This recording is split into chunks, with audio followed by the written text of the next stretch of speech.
What's going on, guys? Welcome back to Sports Freaks Podcast. I'm your host, Patrick Cummings, and with me today is Marcus Martinez back at it again. new atmosphere. It is a brand new atmosphere. It's 90 degrees here in the south side of Chicago. What do you think, Marcos? Are you enjoying your summer so far? Yeah, nice day. Can't really complain. My sleep schedule is cooked, but other than that, it's pretty fun. Yeah, Mine is just as cooked as he is.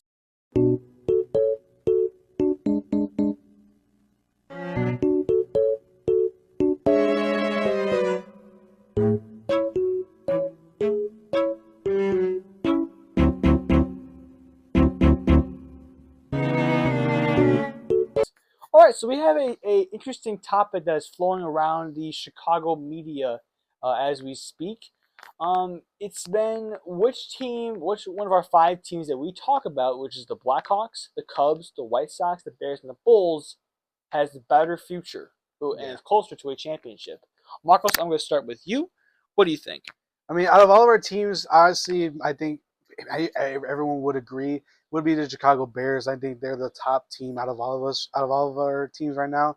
Regarding this, it feels like a breath of fresh air with this franchise. Pretty much knew everything on the offensive side of the ball. New coordinators. Yes, it is new quarterback, Caleb Williams. And I know it's like the first year with this new offense and this new scheme. But honestly, I think with this team, with our past history and stuff like that, I think this is the year where this squad specifically can take us to the promised land in the Super Bowl. And I think we'll be lifting up that Lombardi trophy very soon with this team specifically. And with my second team, before we move on to second team, I would disagree. I don't think they make it to the promised land this year in terms of I'm not saying this year. I'm just saying sometime in the future. Yeah, I definitely think that they could make the playoffs. I will say, Bears fans, I said I had them as going 14-3, which is kind of a crazy record prediction. Yeah. But I want to turn back to Marcos. Yeah, so my second best team with the brightest future is my Chicago Cubs. I think with this team, we have really good starting pitchers and really good defensive players as well. I think we're a good defensive team. We just need to polish up the bullpen a little bit more, just get some decent relievers, and just get a consistent hitter, not necessarily a crazy home run hitter. I'm just saying a consistent hitter that just gets players on base and advances or gets some RBIs for us. Because one thing about this team is that some of the players tend to play hero ball. Sometimes they swing for the fences. They try to be the hero, but they just need to focus on getting on base and advancing runners. So if we can clean that up, I think the Cubs will be a good playoff team for the years to come. All right, yeah. I'll comment on your take. You were also saying that this is kind of the month of June where they do kind of fall apart, or they start losing some games. Yeah, I don't know why. It's like a pretty common thing for them. It's like during this time of the year, they'll let go of some games and some series that really they shouldn't be letting go right now. It's kind of weird. It's kind of weird thing to watch. It's like what are we doing at times? So if they just need to carry momentum and just keep it going throughout the season. Just hold on to games and just win games that you should be winning. Yeah, exactly. Now move on to your third team. So my third team would probably be the Chicago Blackhawks. With this team, it's only up from here. We have the foundation in Connor Bedard, and he's going to be our future, guaranteed future for like years on end. And we might, we're still gonna be a bumpy road. There's still gonna be ups and downs, but it can't get worse than how it was like 2 years ago. It can't get worse than that. So yeah, they have a lot of cap space. They have a high two. They're fourth in the league in cap space. They're fourth in the league in cap space. They have the second overall pick and the 18th pick. With the second overall pick, we're gonna get wasn't it? Well, there's controversy, but I think right now it is projected that we will take Ivan Demidov. Yeah, Ivan Demidov. If we get him, he'll be Connor Bedard's. He'll be his number 2. And with the 18th pick, I think if they focus on defensemen or a goalkeeper, because our goalkeeping and defense was pretty atrocious last season. If we just focus on those two, I think they'll be moving in the right direction.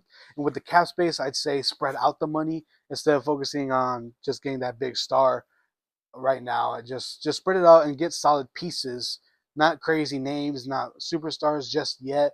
Just get pieces that improve the team for the better. And moving on to the next team, it's kind of interchangeable for me, but honestly, with just For both of us, who we were talking yeah, about yeah, before the video. we're talking about it. For fourth place for me would probably be the Chicago Bulls, and fifth would be the Chicago White Sox because of one thing: the Jerry Reinsdorf effect. Jerry Reinsdorf being the owner of both of these teams, it has not been pretty. It's not been a pretty road. Um, he's basically running the White Sox into the dirt, and the Chicago Bulls have been mid for years now. When you Google the term mid, a picture of the Bulls comes up on Google. It's not a pretty sight. It's he's very cheap and greedy. Uh, Wait, what makes you think he's greedy? he just holds on to the money that he makes. He doesn't use it to improve the team in any sort of way. Like he has made no move. Like there's no moves within the Bulls organization, and I don't know what's going on with the Sox. But honestly, locals are hoping he either retires or sells the team. Uh, I'm hoping for either or. Just sell the team that to someone that's trustworthy and knows what they're doing, or just retire and hand it off to I don't know someone who's a younger, maybe a relative. I don't know, a trustworthy relative that's not as cheap or greedy. Because in the business world, every businessman will say you have to spend money to make money, and he doesn't do that. He just holds on to the money. He just spends a little bit, but you need to invest. He has to invest He more has to into invest his way teams. more into these two franchises because the Bulls are just stuck at mid tier. They're a playing team and they'll get stuck between a top 10 to 20 overall pick. It's just mid, just pure mid, and it's not fun to watch as a team because he's generally not doing anything as the owner. All right, so as you turn over to me and my rankings, me and Marcos have very similar rankings. At number one, I'm going to take the Chicago Bears. I just feel like Caleb Williams. This is a very important year for him. I know it's his rookie year, and preseason's coming up. By the way, August 1st is when it started. Yeah. That's a very early preseason game for the Chicago Bears. But I definitely think I wouldn't say it's a new team, but it is definitely a new offense. I guess is the way I Mm-hmm. put it. They didn't really make any changes towards the defense. The only change they made was the departure of Eddie Jackson, and they brought in what was the guy again? He was probably Adrian Amos. no. We Eddie Jackson we got rid of. It was the guy. It was like the he was also secondary. He replaced Jackson. I think Oh, Jaden maybe Johnson. no. It was he was a guy from the Eagles, but he was very old. Um, but I was saying, I do feel like the defense is not going to make like. Um, I think the defense kind of stay where they are. Yeah, I think the defense can honestly be better. yeah, it could be, but it's still a solid defense for It sure. is. I think they were they number one. They were number one in run defense, if I'm not mistaken. I don't think it was run defense because they actually kind of struggled with run defense towards late of the games a Yeah, lot. So and they were one of the best when it comes to getting turnovers too, as yeah, well. yeah, Interceptions as well. it's a I solid defense for I what it is. love Yeah, Tyree Stevens and Jaquan Brisker, yeah. but time turning over to the offense, it's a completely new team. You got Roma Dunze in there as one of the kid ups. I'll probably say maybe it's number two in the near future. Maybe. I know there's DJ Moore and Keaton now, but Keaton now is getting older and older. Yeah. And DJ Moore is going to be there, and it's got Cole Kmet there. Well, I guess the only concern I have for him is that you have this stacked offense. Mm-hmm. Is there too many mouths to feed? No. Whoa. No, I don't think so at all. Because the more mouths to feed, the better it will be. Because it's like one thing about one of those like you say Minnesota, they have like Justin Jefferson, Jordan Addison, and DJ Hawkinson. Those are three guys. If you have like a sneaky fourth option, that they can have a good game. Or like honestly, there's no real main guy to focus on with this Bears team for opposing defenses. That's why I like it. Like It, you got it opens up things. yeah, it opens up things tremendously because it's not like if you play fantasy football, it's not gonna be the prettiest thing for you because one day your player like if you have DJ Moore who plays really good one week and he'll play not as great the next week, it won't be that fun. But like if you're watching it as a fan, I remember at school there was a guy. yeah, Kevin Duffy. I remember him. He's a yeah, great guy. yeah. I think one time it was against the Commanders. Oh yeah, where he And had DJ Moore, didn't he did, but he benched him.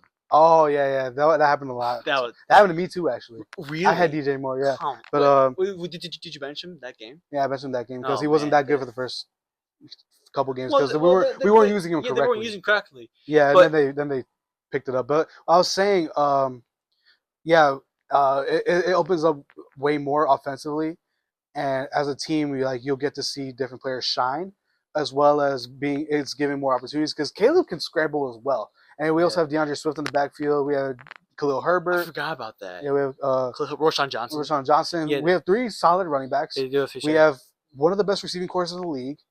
We have a young rookie quarterback who has a lot of expectations and pressure that's on him, but Yeah. with his confidence, I think he'll be fine. Yeah. But we have Cole Kmet. We got Gerald Everett. And they have a older. little bit. They have a better offensive line. Yeah, not crazy. It's not crazy, but yeah, it is improvement. Yeah, but I definitely like where the Bears are going. In terms of the championship, I do feel like they're still a little bit away. I think they have the pieces to the puzzle. Coaching is what I'm a little concerned about. I'm not like Matt Nagy gets. I'm like, oh man, this is totally not going to work because Matt Nagy. I don't think Eberflus is a head coach. I think Eberflus needs to stay away from play calling. That's what he's a good defensive coach. He's a great defensive coach. I think he's a great He can be the head coach. Just don't call the plays. Just stay away from the playbook. Let Shane Waldron. Yeah. Let him control the offense. Let him call the plays. Let him call the shots. Well, I mean, he had to be fair. Luke Getzey was terrible last year. Yeah, I mean, Luke Luke Getzey was horrible. Maybe we can't necessarily blame Coach Eberflus. Yeah. But as we move on to my number 2, I do believe that the Chicago Cubs are also there. As a diehard Cubs fan, which you are, do you think the Cubs could make the wild card before I jump into my whys and why the Cubs could be a championship contender in the upcoming years? I mean, this year it's a chance, but like I said before, like this is the year where it's like a weird cycle for them to blow games and like especially in June. Yeah, it's June, always June, where like they'll fold when they needed a win. Like they lost to the Cardinals recently. That's not a good loss. Especially with the same division. The division rival. Yeah. Yeah, it's just not good. But like they just need the momentum. They just need to keep going, keep playing baseball. Like they play really good baseball when they're locked in. Just keep playing that good baseball. That's all they have to do for real. Yeah, I definitely do think that the Chicago Cubs. I feel like they still on offensive side of the park. They have some really good players. I love Christopher Morel. I wish he would stay away. I wish he would go towards more of like getting on base. Yeah, he's driving a home in run. runs. He likes swinging for fences. He's a home run hitter. Which like that's okay, but it's like I mean, look at Kyle Schwarber. He hits so many home runs, but his batting average is like below 200. Yeah. Yeah, but so like I mean that's okay. But like at the end of the day, it's like, I also want guys to get on base. I love Cody Bellinger, MVP Cody Bellinger, especially in the 2017 season. If I'm not mistaken, like 2017 season. Yeah, but he won a World Series with the. He did actually in 2020. 2020, the COVID year. But yeah, I definitely think the Cubs still need that one big player. I know you said something else. They'll need that, or No, I'd say just get like a big. Yeah, like player. A big time player, and then I'll say that hey, they are close to a championship roster. Yeah, clean up the bullpen. Yes, solid hitter. You need a way better bullpen. Our relievers are not that good. Yes, not even our. I love Shota Imanaga. I'm sorry, Shota Imanaga, who's in our opinion probably if not the best pitcher in baseball, and you can probably say the same thing for Cubs fans and heck even MLB fans that are around the area. Yeah, but moving on to number 3, Chicago Blackhawks. Again, pretty self-explanatory. The Blackhawks, obviously drafting Connor Bedard last year. I think that was a no-brainer when they got the first overall pick. And now again they have the second overall pick this year, and which they're projected to take Ivan Demidov. Which I mean, again, I said before, even if they do take Demidov or any other player in that draft with the second pick, there's still going to be a relatively deep rebuild. And they also have the 18th pick this year, and that's also going to be an important pick. Whether they want to stick to the defense or take a goaltender, they do have some good goaltending prospects in down in the Rockford IceHawks. That's their farm system name, the Rockford IceHawks. Like the White Sox is Charlotte. I do like the goaltenders, but I'll probably go for a defender rather than a goaltender. Because I just feel like the defense needs better improvement. And I know we have like Kevin Korchinski and Alex Vlasic, but Korchinski's rookie year didn't do well, and Korchinski had like a lot of expectations on him. He was like projected to be the next Duncan Keith. I'm like, that's a big expectation. Duncan Keith, like, if not, well, Chris Shelley is like a bunch, but Duncan Keith's like one of the best defenders ever in NHL history. So as I was saying with the Blackhawks, I definitely think that they are at number 3. Sorry guys, that was one of my parents speaking out here. But shout out to whoever that was. So as I was saying, I definitely think the Hawks are at like number 3 in that order. I feel like they had the right prospects. If they can develop those and they're doing great next year, I think it's time to bring in a big time player. But until then, maybe go for a guy like Jake Getzel. Jake Getzel he's old, but he can still score, and he brings a lot of good veteran leadership to this roster. And this is a very, very young Blackhawks team right now. Yeah, they're very young. Yeah, but moving on to number 4, I'm gonna have to go with the Chicago Bulls, and yes, this Jerry Reinsdorf effect has affected the Chicago side. It's more specifically the South side. The Bulls, obviously, yes, they're mid, and you're right, Marcus. I feel like he only cares about the money, and the reason why is that the Bulls in the last a couple years, 9 out of 10 years they have led the NBA in attendance. And that kind of shows everything off. The Bulls have you don't have a crazy amount of money, Not this year, but isn't DeRozan a free agent? he is, but he wants to. He's mentioned before he loves the city of Chicago. I think he wants to stay at Bulls. Yeah, and with the Bulls, I don't think Nikola Vucevic. I almost said Jokic. Yeah, Nikola Vucevic, is I don't think he's a good center. I feel like he doesn't rebound. He needs to be more physical when rebounding. I've explained this in some of my podcasts before with Vucevic, but I definitely think that they need to find a new core for the future. And I do believe that I think that they should stay with Kobe White and Ayo Dosunmu, and young prospect Julian Phillips, Onrapatim, if that's how I pronounce his name. I like Dalen Terry as well, Patrick Williams. Patrick Williams. If Patrick Williams can stay healthy, he may not be able to stay healthy. This is only his first injury season. He's been pretty healthy ever. No, he was injured 2 seasons ago. Not like badly injured though. This was his first badly injured season. Point taken. But well, I don't know about that one. But I definitely think this is the last dance for this Bulls team. Even if Lonzo Ball comes back and he's doing great and the Bulls are on a crazy run, there may be some discussions that Terrence Kostrovis and the other Bulls employees may have. But moving on to number 5, and again, the Jerry Reinsdorf effect, last but not least, the Chicago White Sox. My sad, poor Chicago White Sox.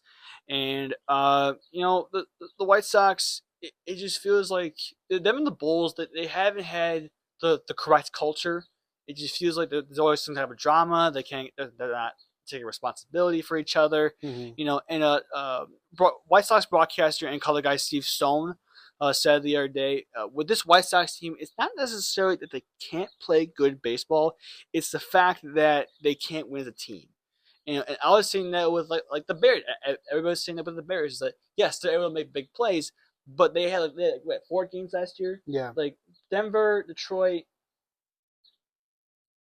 It was 3 or 4 games. Yeah, it was like Denver, Detroit, Cleveland. Oh, what was the 4th one? I had it in my head. It was like 3 or 4 games where they had, and they've blown them. One of them was actually it was at the Broncos game. But yeah, I think for the White Sox, if I'm not saying that they had 20 games this year, 19, 20 games where they've had good leads this season, and they've blown them.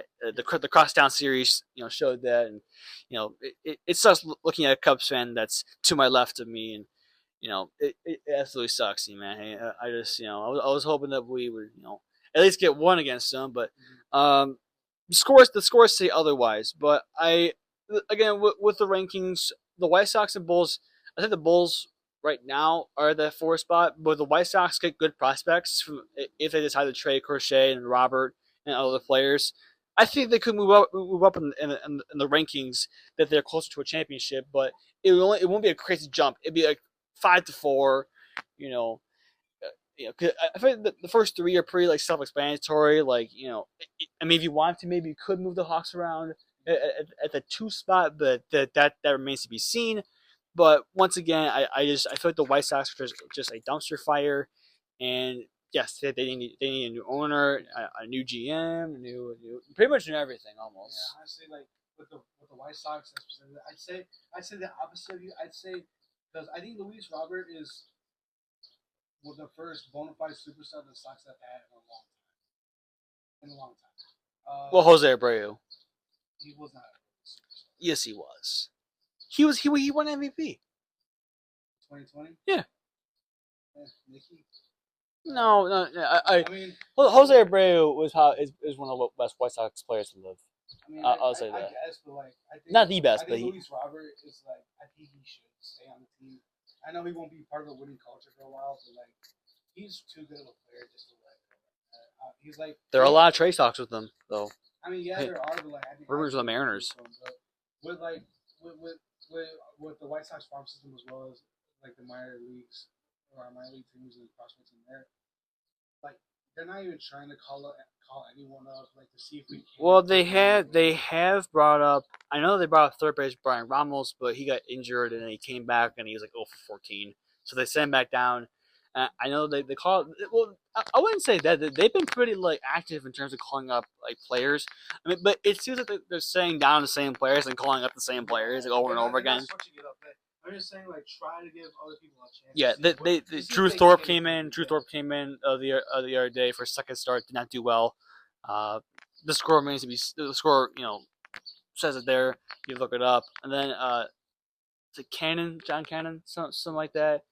Yeah, so they have a lot of like some good pitching prospects, and Edgar Quero is we haven't called him up yet, but he was from the Angels trade, I believe, when we traded away Lucas Giolito. Mm-hmm. But I definitely think if these prospects are doing well in the minor leagues, the White Sox future is looking a little bit better. Maybe not crazy, but I think to Marcus's point, you know, I'll say this: maybe calling up Close Montgomery is kind of a bad thing. You call him to a really bad team, so maybe that's not makes things worse. That's just it's good for experience, you know. Like if you get MLB time, like if you get big league time, you'll develop better, in my opinion. Like just getting the experience, getting the flow of it. Yeah, it'll help you out as a player developing. So yeah, it's just Molanda, like our catcher. Maldonado. Yeah, Maldonado. Maldonado. Maldonado. Yeah. He's batting 79. That is one of the honestly, lowest. This is like one of the situations where come on, man. Like give me 10 grand, I'll probably hit 79. You know what I'm saying? Back so you never know, man. So it's like, you know, it's one of those situations like, maybe Civilian could do better at this point. Yeah, Civilian could do better. But like, I don't know if you see the trend on like social media where like White Sox fans are like voting him in the All-Star. I might have to hop on that. I'm not. I don't care if it's a trend at all. Not even if it was a Cubs player. If he was on the Cubs, no, I wouldn't. Really? No. Like, if he was a Cubs player, like I'd want him out. All right. I honestly want him out of the White Sox. I don't. Well, it's only like a 1 year deal though, so it is a 1 year deal. Yeah. Yeah, so yeah, guys, you know, this is the end of the video now, and we want to see like your rankings now. You know, what are your rankings with our 5 teams, and what can they do to improve and maybe move up into some of the spots, you know, for the near future. Stay tuned for the next video though. It is going to be a huge video. It's going to be the first time we're doing a video like this. It'll be pretty fun. It'll be pretty fun. Pretty fun. No spoilers. We're not spoiling it. But we will have these. Yeah. These are great, by the way. Subscribe. Turn the notification bell on. Leave a like on the video. Subscribing is free. Doesn't cost anything. We have 52. We have 52 subscribers. Step 1 is complete. Try and get to 100. Yeah, the road to 100 is alive. It's live right now. It's only up from here with us. We're gonna have more ideas and all sorts of things coming your way. This new video is actually going to be one of my favorite videos, I think. Yeah, hopefully. Stay tuned for that. Leave the notification on to tune into that video once it comes out. And we'll see you guys in the next one. See you guys.